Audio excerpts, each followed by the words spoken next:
ஒரு ப்ராடக்டை வந்து விற்கிறவங்க மார்க்கெட் பண்ணுறதை பார்த்து அந்த மார்க்கெட்டிங்க்கு வந்து தங்களோட ரெக்குயர்மெண்ட்டை அலைன் ஆகிறது மாதிரி அலைன் பண்ணிட்டு ஒரு பிரம்மையில் கார் வாங்கிடுறாங்க.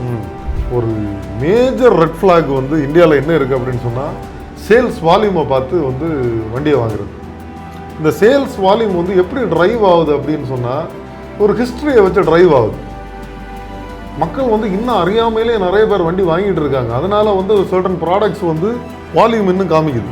இந்த ரெக்குயர்மெண்ட் பேஸ் பண்ணி நம்ம கார்ஸ் வாங்க ஆரம்பித்தோம் அப்படின்னு சொன்னால் இன்னும் ஒரு 5 வருஷத்தில் நம்மளோட ரெக்குயர்மெண்ட் சாட்டிஸ்ஃபை ஆகிற மாதிரி ப்ராடக்ட்ஸ் தான் மார்க்கெட்டில் இருக்கும். ரெக்குயர்மெண்ட் பேஸ் பண்ணி கார் வாங்கணும். ஒரு காரை பேஸ் பண்ணி உங்களோட ரெக்குயர்மெண்ட்டை எழுதாதீங்க அப்படின்னு தான் சொல்லுது.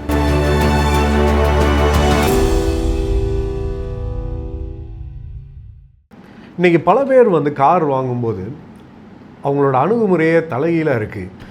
காரை வாங்குறாங்க, வாங்கிட்டு ரொம்ப ஒரு அதிருப்தியில் இருக்கிறாங்க. இதை பற்றி கொஞ்சம் விரிவாக நம்ம ஜோஸ் கூட பேசலாம். ஹலோ ஜோஸ், எப்படி இருக்கிறீங்க? நல்லா இருக்கு. நீங்கள் எப்படி இருக்கீங்க ரவி? நல்லா இருக்கேன் ஜோஸ். நம்ம பல பேர் வந்துட்டு இது ஒரு கனவு தான் இல்லைங்களா? கார் வாங்குறது ஒரு பெரிய கனவு. அதை வாங்கினதுக்கப்புறம் நிறைய அதிருப்தியாக இருக்குது. இது எதனாலன்னு நினைக்கிறீங்க? தலைகளாக கார் வாங்குறாங்க அப்படின்னு சொல்லிட்டு நான் ஏன் நினைக்கிறேன் அப்படின்னு சொன்னால், நம்ம நிறைய விஷயத்தில் வந்து இந்த டாப் டவுன் பாட்டம் அப் அப்படின்னு சொல்லிட்டு சொல்லுவோம். நம்ம ஒரு வீடே வாங்குறோன்னு வச்சுக்கோங்களேன், நமக்கு இப்படியெல்லாம் இருக்கணும் வீடு, எனக்கு பெட்ரூம் இப்படி இருக்கணும், பாத்ரூம் இப்படி இருக்கணும், எனக்கு கிச்சன் இப்படி இருக்கணும், இப்படியெல்லாம் வந்து நமக்கு ஒரு ரெக்குயர்மெண்ட் இருக்கும். அந்த ரெக்குயர்மெண்ட்டுக்கு ஏற்றபடியே நம்ம வந்து வீடை கட்டி எழுப்புவோம். நம்ம வந்து காரை பொறுத்தளவுக்கு அப்படி இல்லை. நமக்கு வந்து என்னென்னா ஒரு ஃபினிஷ்டு ப்ராடக்ட் இருக்குது, அந்த ப்ராடக்டை நம்ம வாங்கணும். ஒரு காலத்தில் எப்படி இருந்துச்சு அப்படின்னு சொன்னால், நமக்கு வந்து ஒரு 2 ப்ராடக்ட் தான் இருந்தது. அம்பாசடரும் ஃபியட்டும் அப்படிங்கிற மாதிரி தான் ஒரு காலத்தில் இருந்தது. அதனால் நமக்கு ரெக்குயர்மெண்ட்டுக்கு ஏற்றபடி நம்ம வந்து கார் வாங்க முடியாது. அங்கே ஒரு ப்ராடக்ட் இருக்கும், அந்த ப்ராடக்ட்டுக்கு ஏற்றபடி நம்ம ரெக்குயர்மெண்ட்டை நம்ம சாய்ஸ் கம்மியாக இருந்தது, சாய்ஸ் கம்மியாக அலைன் ஆகிக்கணும். இன்றைக்கி அப்படி இல்லை. நம்ம வந்து ஒரு வீடு கட்டுறது மாதிரி கட்ட முடியலைன்னா கூட என்ன பண்ணிக்கலாம் அப்படின்னு சொன்னால், நம்ம ரெக்குயர்மெண்ட் நம்ம கிளியராக இருந்தால் நம்மளோட ரெக்குயர்மெண்ட்டுக்கு ஒரு 80% அட்லீஸ்ட் நம்ம வந்து மேட்ச் பண்ணி நம்ம கார் வந்து வாங்க முடியும்.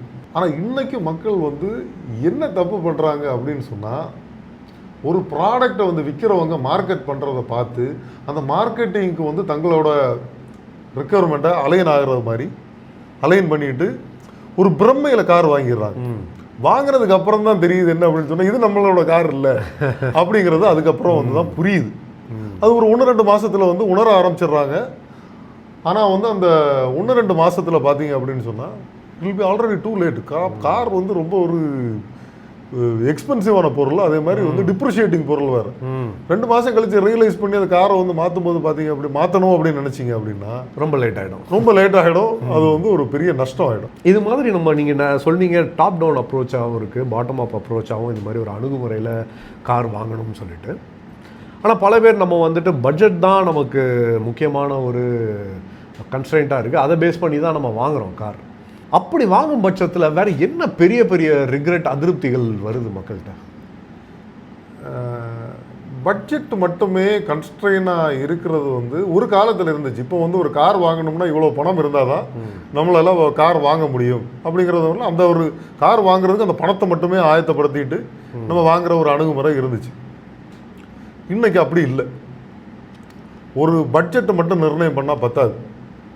நமக்கு வந்து எங்கே ஓட்ட போகிறோம், எப்படி ஓட்ட போகிறோம், எவ்வளோ ஓட்ட போகிறோம், நம்மளோட டிரைவிங் ஸ்டைல் என்ன, இது எல்லாத்தையும் நம்ம வந்து கணக்கில் எடுத்துக்கிட்டு அப்புறம் வந்து லுக்ஸ் இப்போ வந்து நம்ம என்ன பண்ணுறோம் அப்படின்னு சொன்னால் பட்ஜெட்டு லுக்ஸு இதை மட்டும்தான் நம்ம வந்து முதல்ல இதாக வச்சுருக்கோம். அப்புறம் வந்து மேக்ஸிமம் பார்த்தா என்ன பார்க்குறோம், ஃபியூல் எஃபிஷியன்சி இருக்கா அப்படிங்கிறதெல்லாம் மட்டும்தான் நம்ம பார்க்குறோம். இது மட்டும் பார்த்தா போகிறது. நான் என்னோடய வீடியோஸில் பல இடத்துல பேசியிருக்கேன் இது. ஆனால் வந்து மக்கள் வந்து இந்த ஒரு ரெக்குயர்மெண்ட் பேஸ் பண்ணி கார் வாங்குகிற அந்த அப்ரோச்சை வந்து இன்னும் ஃபாலோ பண்ண ஆரம்பிக்கலை. அதனால தான் நமக்கு என்ன ஆகுது அப்படின்னு சொன்னால், இன்றைக்கி கூட ஒரு 70-80% ரெக்குயர்மெண்ட் சாட்டிஸ்ஃபை ஆகிற மாதிரி தான் கார்ஸ் வந்து நமக்கு மார்க்கெட்டில் கிடைக்குது. இந்த ரெக்குயர்மெண்ட் பேஸ் பண்ணி நம்ம கார்ஸ் வாங்க ஆரம்பித்தோம் அப்படின்னு சொன்னால் இன்னும் ஒரு 5 வருஷத்தில் நம்மளோட ரெக்குயர்மெண்ட் சாட்டிஸ்ஃபை ஆகிற மாதிரி ப்ராடக்ட்ஸ் தான் மார்க்கெட்டில் இருக்கும். ஒரு மேனுஃபேக்சரர் வந்து நம்ம மேலே வந்து ப்ராடக்டை திணிக்க முடியாது. இன்றைக்கி வந்து எப்படி இருக்குது அப்படின்னு சொன்னால், அவங்க ஒரு ப்ராடக்டை வந்து டிசைட் பண்ணி மார்க்கெட்டில் போட்டு அவங்க வந்து மார்க்கெட் பண்ணி வித்துடுறாங்க. இதுதான் உங்கள் ப்ராடக்ட் அப்படின்னு சொல்லிட்டு விற்கிறது மாதிரி ஆயிருக்கு. இப்போ நம்மளோட ரெக்குயர்மெண்ட்டுக்கு நம்ம கார் வாங்க ஆரம்பிச்சோன்னு வச்சுக்கோங்களேன், படிப்படியாக எப்படி ஆகும் அப்படின்னு சொன்னால் நமக்கு ரெக்குயர்மெண்ட்டுக்கு ஏற்றபடி ப்ராடக்ட்ஸ் தான் மார்க்கெட்டில் இருக்கும். ஏன்னா அந்த ப்ராடக்ட் தான் விற்கும். உலகத்தரமும் நம்ம எக்ஸாக்ட்லி நமக்கு தரமான ப்ராடக்ட்ஸும் கிடைக்கும், நம்ம ரெக்குயர்மெண்ட்டுக்கு ஏற்ற ப்ராடக்ட்ஸும் கிடைக்கும். அதனால தான் என்ன நான் சொல்கிறேன் அப்படின்னு சொன்னால், தலைகளாக வாங்காதீங்க. ஒரு மேனுஃபேக்சர் குரல் இருக்கிற ப்ராடக்ட்டை கண்ண மூடிட்டு வாங்காதீங்க. உங்களோட ரெக்குயர்மெண்ட்டை நீங்கள் வந்து சொல்லுங்கள். இந்த ரெக்குயர்மெண்ட் வாங்க போகிற இடத்துல இப்படி இருக்கான்னு 10 தடவை கேட்க ஆரம்பிச்சிங்கன்னு வச்சுக்கோங்களேன், சரி ஒரு மேட்ச் ஆகலை, அந்த ப்ராடக்ட் விற்கலை. ஒரு ப்ராடக்ட் விற்கலை அப்படின்னு சொன்னாலே பார்ப்பாங்க, ஏன் இந்த ப்ராடக்ட் விற்கலை, இல்லை இப்படி ஒரு ரெக்குயர்மெண்ட் இருக்குது அப்படின்னு மக்கள் தொடர்ந்து கேட்குறாங்க அப்படின்னு சொன்னால், ஒரு டீலர்ஷிப்பில் இருந்து என்ன சொல்லுவாங்க அப்படின்னு சொன்னால் மேலே சொல்லுவாங்க, மக்கள் நிறைய பேர் வந்து இப்படி ஒரு ரெக்குயர்மெண்ட்டை கேட்குறாங்க அப்படின்னு சொல்லிட்டு. இது வந்து ஒரு கஸ்டமர் ஃபீட்பேக், மக்கள் வாங்குறவனுக்காக தான் பொருள் இல்லைங்களா?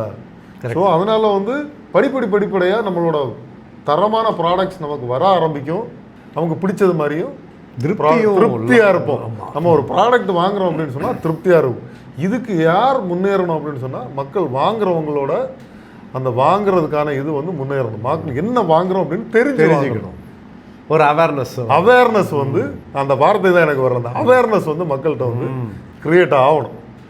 ஆமாம், இன்றைக்கி கூட பெரும்பாலும் என்ன பண்ணுறாங்க, அங்கே பக்கத்தில் இந்த கார் வாங்குறாங்க, இல்லை டிவியில் போடுற ஆடை பார்த்துட்டு பிளைண்டாக போய் வாங்கிடுறாங்க, அந்த பொருளை பார்த்து வாங்கிடுறாங்க. தங்களுக்கு என்ன தேவை அப்படிங்கிறதே வந்துட்டு அவங்க யோசிக்கிறதே இல்லை. இப்போ நீங்கள் என்ன யோசிக்கிறது இல்லை அப்படிங்கிறது வந்து என்ன அப்படின்னு சொன்னால், மக்களுக்கு தெரியல, அவேர்னஸ் இல்லை. இந்த அவேர்னஸ் தான் கிரியேட் பண்ணணும் அப்படின்னு நான் வந்து விரும்புகிறேன். கார் வந்து நமக்கு எல்லாருக்கும் ஒரு கனவாக இருந்தால் கூட அந்த கனவு வந்து இப்படி இருக்கணும் அப்படிங்கிறது வந்து நமக்கு தெரிஞ்சிருக்கணும். அப்படி தெரிஞ்சு நம்ம ப்ராடக்ட் வாங்க ஆரம்பித்தோம் அப்படின்னு சொன்னால் அருமையான ப்ராடக்ட்ஸ் கிடைக்க ஆரம்பிக்கும், நம்மளும் ஹாப்பியாக இருக்க ஆரம்பிக்கும். இப்போ நீங்கள் சொன்னீங்க ஃபியூயல் எஃபிஷியன்சி பார்த்து வாங்குறாங்க, காஸ்ட்டை பார்த்து வாங்குறாங்க அப்படின்ட்டு. இது மாதிரி வேறு என்னென்ன பேராமீட்டர்ஸ்லாம் இருக்குது பார்த்து நம்ம வாங்கணும்? ஒரு பட்ஜெட்னு ஒன்று வந்து நம்ம எல்லாருக்குமே ஒன்று இருக்கும். பட்ஜெட்னு ஒன்று ஃபிக்ஸ் பண்ணாமல் வாங்க முடியாது. இப்போ வந்து ஒரு 10 லட்ச ரூபான்னு வச்சுக்கோங்களேன். ஆனால் வந்து பட்ஜெட் ஃபிக்ஸ் பண்ண ரொம்ப ரிஜிடாக இருக்காதிங்க. 10 லட்ச ரூபா இருக்குது அப்படின்னு சொன்னால் கொஞ்சம் ஒரு டாலரன்ஸ் வச்சுக்கோங்க, கொஞ்சம் முன்னாடி பின்னாடி போகலாம் அப்படின்னு சொல்லிட்டு. ஏன்னா நம்ம ஒரு ரெக்குயர்மெண்ட் எல்லாம் ஃபிக்ஸ் பண்ணிவிட்டு நம்ம வந்து வண்டி வாங்கலான்னு பார்க்கும்போது பார்த்தீங்கன்னா கொஞ்சம் மேலக்குள்ள போகிற மாதிரி தான் இருக்கும். பட்ஜெட்னு ஒன்று ஃபிக்ஸ் பண்ணிக்கோங்க. அப்புறம் வந்து நம்ம என்ன மாதிரி ரோட் கண்டிஷனில் வண்டியை ஓட்ட போகிறோம், எவ்வளோ ஓட்ட போகிறோம், எப்படி ஓட்ட போகிறோம், எத்தனை பேர் போக போகிறோம், நமக்கு வந்து கம்ஃபர்ட் வேணுமா, ஃபியூயல் எஃபிஷியன்சி வேணுமா, இல்லை right and power and handling வேணுமா, நம்ம வந்து இல்லைன்னா சாஃப்ட் அண்ட் ஸ்மூத்தாக வண்டி ஓட்டுறவங்களா, இல்லை நம்ம வந்து பயங்கரமாக வந்து அக்ரஸிவாக வண்டி ஓட்டுறவங்களா, எத்தனை பேர் போக போகிறோம், இந்த ரெக்யூர்மெண்ட் ஆச்சும் வந்து நம்ம கண்டிப்பாக மனசில் வச்சுக்கணும். நம்ம திருப்பி வேணால் சொல்கிறேன், நான் வந்து ஆர்டரில் சொல்கிறேன். பட்ஜெட்டு, எங்கே ஓட்ட போகிறோம், எப்படி ஓட்ட போகிறோம், எத்தனை பேர் போக போகிறோம், எனக்கு கம்ஃபர்ட் அண்ட் ஃபியூல் எஃபிஷியன்சி வேணுமா, இல்லை பவர் அண்ட் ஹேண்ட்லிங் வேணுமா, சேஃப்டி வேணுமா, இதெல்லாம் வந்து மினிமம் ரெக்யர்மெண்ட்டாக நம்ம வச்சுக்கணும். இதுக்கப்புறம் வந்து லுக்ஸ் இருக்குது. இது எல்லாத்தையும் தாண்டி தான் லுக்ஸ் வந்து இடத்த எடுத்துக்கணும் அப்படின்னு நான் நினைக்கிறேன். லுக்ஸ் வந்து டாப் பிளேஸை எடுத்துட்டு அதுக்குள்ளே இது எல்லாத்தையும் ஃபிட் பண்ணலாம்னு நினச்சோம் அப்படின்னு சொன்னால் நடக்காது. இப்போ கார் வாங்குறவங்கள்ட்டெல்லாம் பார்த்தீங்கன்னா ஒரு மேஜரான ரெட் ஃப்ளாக்ஸ் எல்லாம் என்னென்ன பார்க்குறீங்க? ஒரு மேஜர் ரெட் ஃப்ளாக் வந்து இந்தியாவில் என்ன இருக்குது அப்படின்னு சொன்னால், சேல்ஸ் வால்யூமை பார்த்து வந்து வண்டியை வாங்குறது. இந்த சேல்ஸ் வால்யூம் வந்து எப்படி ட்ரைவ் ஆகுது அப்படின்னு சொன்னால், ஒரு ஹிஸ்ட்ரியை வச்சு ட்ரைவ் ஆகுது. மக்கள் வந்து இன்னும் அறியாமையிலே நிறைய பேர் வண்டி வாங்கிட்டு இருக்காங்க. அதனால வந்து சர்டன் ப்ராடக்ட்ஸ் வந்து வால்யூம் இன்னும் காமிக்குது. அப்போ அத்தனை வால்யூம் வந்து வாங்குறதுனால வந்து எல்லாரும் வாங்குறாங்க, நம்மளும் வாங்குவோம் அப்படின்னு சொல்லி ஒரு ஹேலோ எஃபெக்ட் மாதிரி ஒரு சைக்கலாஜிக்கலாக எஃபெக்ட் இருக்கு. 10 வருஷம் முன்னாடி வந்து நமக்கு சூட்டான ப்ராடக்ட் இன்னைக்கும் சூட் ஆகணும்னு இல்லை. அதனால வந்து என்ன அப்படின்னு சொன்னால், மக்கள் வந்து இன்னைக்கு என்னென்ன ப்ராடக்ட்ஸ் வந்து இருக்கு, இன்னைக்கு நம்மளுக்கு என்னோட தேவை என்ன அப்படிங்கிறது, இன்னைக்கு நம்மளோட ரோட் கண்டிஷன் என்ன, இன்னைக்கு நம்ம என்ன ஸ்பீடில் வந்து வண்டியை வந்து பயன்படுத்துகிறோம், நமக்கு இன்னைக்கு எவ்வளோ சேஃப்டி வந்து வண்டியில் தேவைப்படுது. ஏன்னா அன்னைக்கு 10 வருஷம் முன்னாடி வந்து 100 வண்டி போன இடத்துல இன்னைக்கு 1000 வண்டி போகுது. 10 மடங்கு வண்டியோட இது வந்து, அதனால நமக்கு சேஃப்டி கூட தேவைப்படுது, பெட்டர் பிரேக்கிங் தேவைப்படுது, பார்க்கிங் எளிமையாக பண்ணுறதுக்கு எல்லாம் நிறைய விஷயங்கள் தேவைப்படுது. அதனால் வந்து சேல்ஸ் வால்யூமை வச்சு இன்ஃப்ளூயன்ஸ் ஆகி ஒரு ப்ராடக்டை வாங்காதீங்கன்னு சொல்லுவேன். அடுத்த பெரிய ரெட் ஃப்ளாக் வந்து என்ன அப்படின்னு சொன்னால், ஃபியூல் எஃபிஷியன்சியே மட்டுமே வந்து ஒரு பெரிய விஷயமா எடுத்துக்கிறது. ஃபியூல் எஃபிஷியன்சி தேவை தான். அது இல்லாமல் வந்து நிறைய விஷயங்கள் இருக்குது ஒரு காரில். ஸோ எல்லாத்தையுமே வந்து ஒரு பேலன்ஸ் ஆகிறது மாதிரி எடுத்து வந்து ஒரு காரை வாங்கினோம் அப்படின்னு சொன்னால் சந்தோஷமாக இருக்கும். நல்ல இன்ஃபர்மேஷன் கொடுத்தீங்க ஜோஸ், நல்லா யூஸ்ஃபுல்லாக இருந்துச்சு. கடைசியாக இப்போ மக்கள் நல்ல ஒரு அணுகுமுறையில் கார் வாங்கணும் அப்படிங்கும் பட்சத்தில் நீங்கள் என்ன சொல்ல விரும்புகிறீங்க? நான் முதல்ல இருந்தே சொல்லிட்டு வர்றது தான். நான் வந்து திருப்பி வந்து ஒரு ரீகேப் கொடுக்குறேன். ரெக்யர்மெண்ட் பேஸ் பண்ணி கார் வாங்கணும். ஒரு காரை பேஸ் பண்ணி உங்களோட ரெக்யர்மெண்ட்டை எழுதாதீங்க அப்படின்னு தான் சொல்லுவேன். உங்களோட ரெக்யர்மெண்ட்டை கரெக்டாக தெரிஞ்சுக்கிட்டு அதுக்கு ஏற்ற ப்ராடக்ட்ஸ் மார்க்கெட்டில் என்ன இருக்குது அப்படின்னு சொல்லிட்டு அறிஞ்சுக்குவாங்க. யூஸ்வலாக பார்த்தீங்க அப்படின்னு சொன்னால் ஒரு கார் மட்டும் இருக்காது, ஒரு 3-4 கார் இருக்கும். அந்த 3-4 கார் வந்து என்னென்னு தெரிஞ்சதுக்கப்புறம் என்ன பண்ணோம்னா அந்த கார்ஸ் எல்லாத்தையும் டெஸ்ட் ட்ரைவ் பண்ணணும். கண்டிப்பாக டெஸ்ட் ட்ரைவ் பண்ணி அதில் எது பெஸ்ட்டாக நமக்கு சூட் ஆகுதோ அதை தேர்ந்தெடுத்து நம்ம வாங்கினோம் அப்படின்னு சொன்னால் நமக்கு வந்து ரொம்ப சந்தோஷமாக இருக்கும். அட்லீஸ்ட் ஒரு அனதர் ஒரு 4-5 இயர்ஸுக்கு நம்ம வாங்கினதை பற்றி நம்ம வந்து அதிருப்தி அடையவே மாட்டோம். இந்த கஷ்டம் ஆனால் வந்து மக்களுக்கு வந்து இருக்குது. என்னோட ரெக்யர்மெண்ட்டுக்கு என்ன கார் நான் வந்து ஃபைனலைஸ் பண்ணுறது, இதுக்கு வந்து எப்படி நான் வந்து ரிஃபைன் பண்ணி இதை வந்து ஒரு 3-4 காருக்கு கொண்டு வர்றது அப்படிங்கிற வந்து கஷ்டம் மக்களுக்கு இருக்குது. இன்றைக்கி நமக்கு மார்க்கெட்டில் வந்து நிறைய ரிவ்யூஸ் எல்லாம் இருக்குது ப்ராடக்ட்ஸுக்கு. அந்த ரிவ்யூஸை பார்த்து தன்னோட ரெக்யர்மெண்ட்டுக்கு ஏற்ற கார்னு சொல்லிட்டு நமக்கு வந்து கொண்டு வர்றது கஷ்டம். இந்த கார் என்னன்னு கண்டுபிடிச்சிட்டு அந்த ரிவ்யூஸ் பார்த்தோம்னா இன்னும் வந்து நமக்கு ரொம்ப யூஸ்ஃபுல்லாக இருக்கும். ஸோ இதை சிம்பிளிஃபை பண்ணுறதுக்காக நான் வந்து ஒரு டூல் வந்து க்ரியேட் பண்ணியிருக்கேன். நீங்கள் ஜஸ்ட்டு வந்து என்ன பண்ணணும் அப்படின்னு சொன்னால் ஒரு 2 minutes ஸ்பெண்ட் பண்ணுற மாதிரி தான் இருக்கும். உங்களோட ரெக்யர்மெண்ட்ஸை நீங்கள் என்டர் பண்ணீங்க அப்படின்னு சொன்னால் அந்த ரெக்யர்மெண்ட்டுக்கு ஏற்ற 3-4 கார் எது அப்படின்னு சொல்லிட்டு நான் உங்களுக்கு சஜஸ்ட் பண்ணியிருப்பேன். 100% ஃப்ரீ டூலு. போய் ஒரு 2 நிமிஷம் ஸ்பெண்ட் பண்ணீங்க அப்படின்னு சொன்னால் உங்கள் ரெக்யர்மெண்ட்டுக்கு ஏற்ற கார் தெரிஞ்சிடும். அது தெரிஞ்சதுக்கப்புறம் நீங்கள் செய்ய வேண்டிய ஒரே விஷயம் என்ன அப்படின்னா போய் வந்து டெஸ்ட் ட்ரைவ்ஸ் பண்ண வேண்டியது.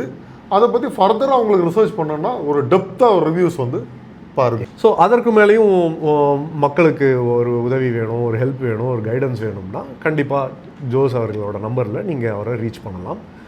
கீழே நம்பர் இருக்குது, அந்த டூலோட லிங்க்கும் கீழே இருக்குது.